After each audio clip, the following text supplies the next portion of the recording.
Hello friends, welcome to my new videos. Today we discuss about the unity means संघवाद.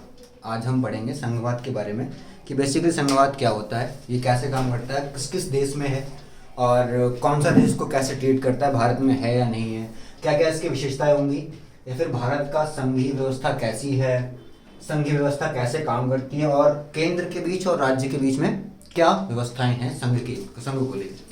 तो basically अगर हम संघवाद की बात करें तो संघवाद का सिंपल सा मतलब क्या होता है, यूनिटी. बहुत सारी चीजों का मिल करके काम करना, बहुत सारी चीजों का मिलकर. अगर हम देखते हैं कोई भी अगर अकेला इंसान काम करता है तो कैसा होता है, that is not perfect work. If the working between more than 2 or 4 persons, that's work is are fine. So that संघवाद जब भी काम करता है तो वो फाइन. संघवाद में किया गया कोई भी कार्य या फिर यूनिटी में मिलकर किया गया कोई भी काम कैसा होता है, अच्छा होता है. तो उसी के बारे में आज हम पढ़ेंगे. संघवाद अगर पॉलिटिक्स में देखा जाए तो संघवाद क्या है और ये कैसे काम करता है, और संघवाद किस किस देश में है, हमारे देश में है तो वो कैसा है, या फिर हमारे देश में पहले था नहीं था अब है नहीं है, कितने परसेंट हम कह सकते हैं कितने परसेंट हम नहीं कह सकते. तो संघवाद का सिंपल सा मतलब होता है बहुत सारे group of peoples make a one work. मतलब बहुत सारे ग्रुप्स मिलकर क्या कर रहे हैं, कोई एक काम कर रहे हैं. जैसे कि अगर देश के बारे में बात की जाए, पॉलिटिक्स के बारे में बात की जाए तो बहुत सारे ग्रुप्स, बहुत सारी गवर्नमेंट्स मिलकर क्या करती हैं, हमारे देश को चलाती हैं. अगर हम बहुत सारे देशों की बात करें तो देश में क्या होती, 2 सरकारें होती हैं बेसिकली, एक सेंट्रल लेवल पर और एक स्टेट लेवल पर. अब बेसिकली मेन 2 होती हैं, उसके अलावा और भी बहुत सारी होती हैं. आपने देखा होगा मेंबर्स होते हैं, चेयरमैन होते हैं, सांसद होते हैं, एमएलए, एमपीज और पंचायत. ये सब बहुत सारे स्टेज है, बहुत सारे संघ हैं जो किसी एक देश को, पर्टिकुलर देश को चलाते हैं.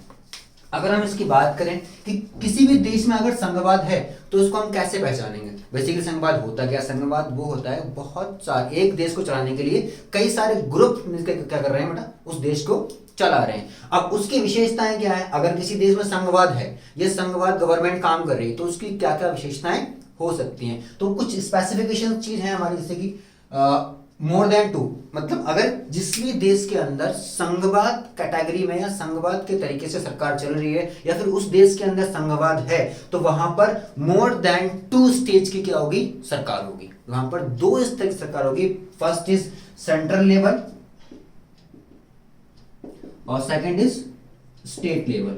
मतलब कि एक ऐसी सरकार होगी जो पूरे देश पर काम करेगी और एक ऐसी होगी जो एक पर्टिकुलर एरिया में काम करेगी. जैसे कि हम भारत की बात करें तो भारत में क्या एक सेंट्रल गवर्नमेंट है जो पूरे देश पर रूल करती है, और उसके बाद नीचे सेकंड लेवल की जो गवर्नमेंट आती है उसको हम बोलते हैं स्टेट गवर्नमेंट. स्टेट मींस बहुत सारे राज्यों की गवर्नमेंट है. तो अलग अलग राज्य का अलग अलग अपना क्षेत्र होता है, अपना अपना एरिया होता है, उसके पास अलग अलग अपने राइट्स भी होते हैं. ऐसा नहीं कि सेंट्रल गवर्नमेंट कुछ बोलेगी तभी उनको कुछ करना, नहीं, उनके पास कॉन्स्टिट्यूशन है, उनको भी अपने कुछ इंडिपेंडेंस राइट्स दिए हुए हैं कि स्टेट गवर्नमेंट के पास में अपने खुद के राइट्स होते हैं और सेंट्रल के पास में अपने खुद के राइट होते हैं. मतलब इसके पास तो सारे राइट्स हैं ही, लेकिन ये इसको किसी प्रकार का इंस्ट्रक्शन नहीं दे सकती. कोई हैवी इंस्ट्रक्शन दे सकती है, बहुत बड़े स्केल पे दे सकती है, बट ये नहीं कि छोटी छोटी बातों पर भी आप उसको इंस्ट्रक्शन दो, because they have also much more rights.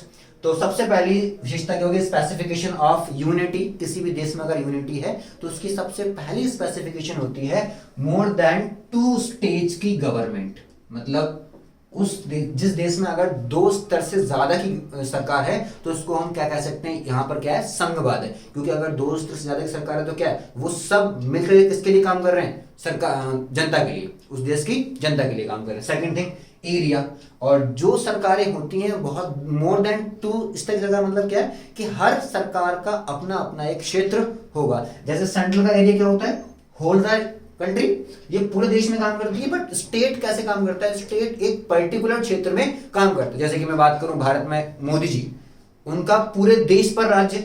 लेकिन उसके बाद अगर हम बात करें उत्तर प्रदेश की बात करें, उत्तराखंड की बात करें, बंगाल की बात करें, बिहार की बात करें, झारखंड की बात करें, महाराष्ट्र की बात करें, तो उन सबके लीडर्स अलग अलग हैं. मींस अगर मैं यूपी की बात करूं तो योगी आदित्यनाथ जी, तो उनका क्षेत्र यूपी है. ऐसा नहीं कि वो लीडर जो है वो यूपी के हैं, लेकिन वो चाहे तो यूके में कुछ कर सकते हैं, करने को कर सकते हैं, बट दे डोंट हैव संवैधानिक राइट. इनके पास में कॉन्स्टिट्यूशन वाला राइट नहीं है उस स्टेट के लिए, क्योंकि उसके पास उसके लिए ऑल्सो एक स्पेसिफिक लीडर्स दिया गया है. जिसको उस स्टेट के लिए। इसीलिए सेंट्रल का जो प्राइम मिनिस्टर होते हैं वो पूरे देश के लिए है, लेकिन जो किसी क्षेत्र का मिनिस्टर है, उत्तर प्रदेश का जो मिनिस्टर है या किसी और स्टेट का मिनिस्टर है, उसके लिए एक क्षेत्र, एक एरिया डिसाइड होता है कि आपको सरकार इस एरिया में चलानी। अब आप उस एरिया में कुछ भी करो, आप नई पॉलिसीज लाओ, आप वहां पर गरीबों के लिए कुछ अच्छा करो, या फिर कुछ नहीं कुछ भी कर सकते हो आप, लेकिन ऐसा नहीं कि वो सब जो काम आप करेंगे वो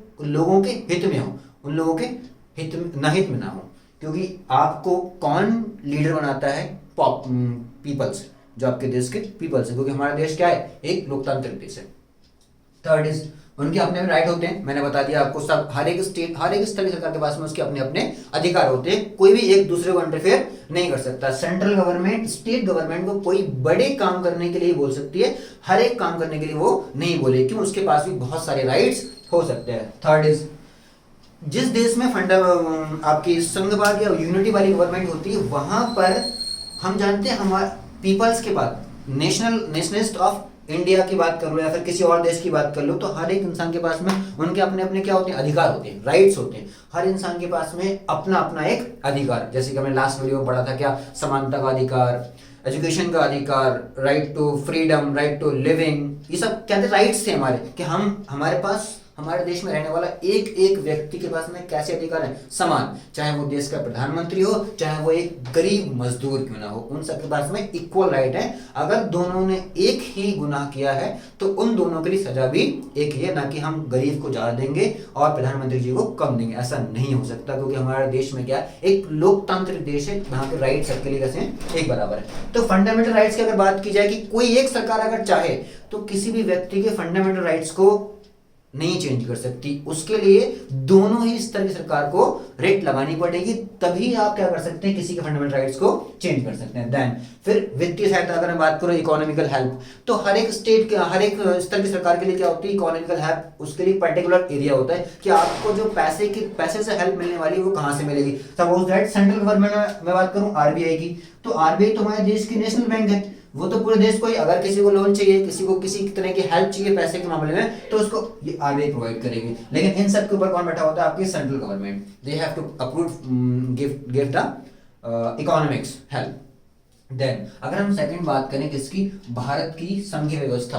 तो भारत की संघीय व्यवस्था कैसी है? भारत में भी दो स्तर की सरकार है। क्यों? हमने क्या पढ़ी? ये विशेषताएं थी ना, तो भारत के अंदर क्या ये विशेषताएं सूट होती हैं? हाँ बिल्कुल होती है। जैसे अगर मैं बात करूं तो भारत के अंदर दो स्तर से ज्यादा की सरकार है, क्योंकि एक सेंट्रल लेवल है, एक स्टेट लेवल है, और फिर एक विलेजेस लोकल एरियाज पे अपनी सरकार होती है। सेकंड, उनके क्षेत्र अलग अलग है। हाँ बिल्कुल ऑब्वियस सी बात है, अलग अलग है। इसका मतलब हमारे भारत में कई सरकार है? एक संघीय सरकार है। थर्ड, क्या कोई भी सरकार के पास अपने राइट है? हाँ बिल्कुल राइट है। स्टेट के अलग और सेंट्रल के अलग राइट हैं। देन क्या हम बात करें फंडामेंटल राइट्स, हमारे देश में कोई भी एक सरकार मिलकर के क्या फंडामेंटल राइट को चेंज कर सकती है? नहीं कर सकती।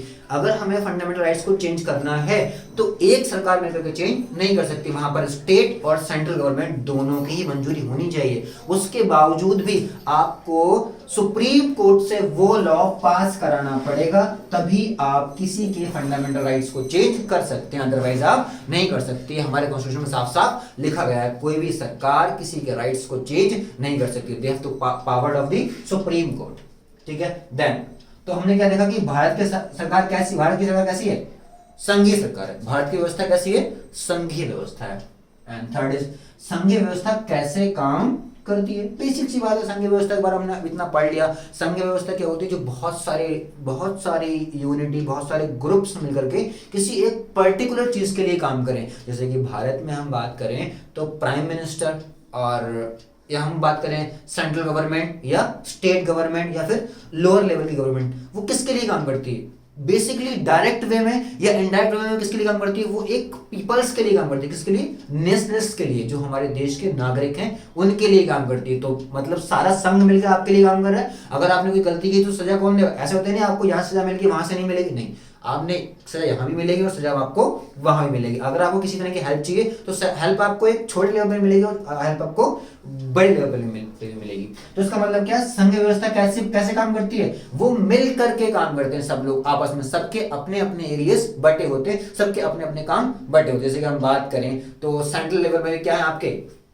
कैबिनेट है सेंट्रल लेवल पर, तो उन सबके पास में क्या है? अपने अपने मंत्रालय है ना।